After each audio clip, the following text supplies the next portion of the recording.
yanzu baka cire wannan bacin ran a ran naka ba? Sai sa na zo na tattauna da ki ko hakan zai sa na samu nutsuwa. Su ummi masoya kenan. In dai soyayyar nasu ce akwai ta nan. In mata ke ce kika kama na tun farko, soyayya da irin ki akwai daɗi na leko. Ko na yi fushi da na ga fuskar ki a dole zan saka. Na yi shiri gidan ku zan tura domin a mambai ko ke ce ta fari, ta farin fari, ta fari ke ce ta fari, ta farin fari, ta fari. Idan kaddara ta nuna cewa labarin zuciya bai takaitacce ne, dole ne a rabu. Koda da mutumin da kake tunanin cewa zaka kare ƙarshen rayuwarka da shi. Ban gane me kike nufi ba.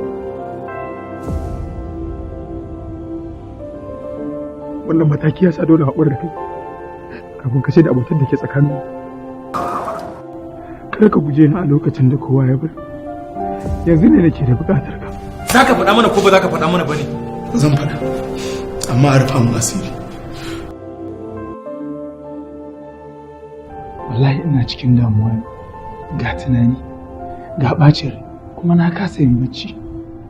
Ina da abin da zai sa ka bacci. Ka tabbata? A kwantar da hankalin ka ni ne ba.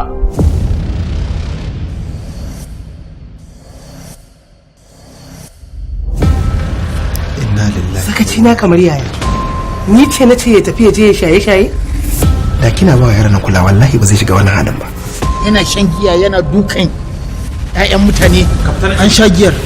Kai na shawa giyar ko kai na shawa? Ina ta kokarin a lallabi yaro kana ta kokarin tura sai ka hassala shi Ko kuma ni ka bata mara. Yasa ka ce zaka gina namu ta gina shiga jini. Ka gyara kalamanka. Ya zaka ce sakaci na? Ya kake zuwa ni da rayuwata? Tamara kaftana ce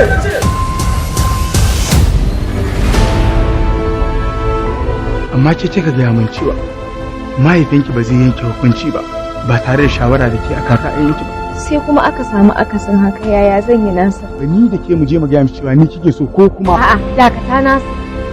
Abin da zai yi shi ake yi. Kai ma ka san ba zan iya zuwa in samu mahaifina in gaya masa. Garin masoyi ba ya nisa.